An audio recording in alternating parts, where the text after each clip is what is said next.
Qartë, por nga ana tjetër e keni vënë re që gjithnjë më shumë po diskutohet edhe për një qeveri teknike, sidomos nëse shikoni shkrimtarët dhe akademikën që ka ardhur së fundmi në Tiranë, Lea Ypin, në çdo studio televizive ku ajo gjendet pyetet nëse do të ishit pjesë e një qeverie teknike. Pse po diskutohet shumë kjo hipotezë? Shikoni si një hipotezë apo një realitet politik?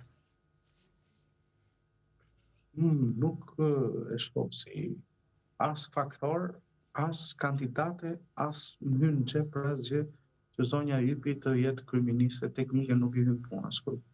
Në thelb në vendin nuk është se ka nevojë për kryeministë teknik. Zero.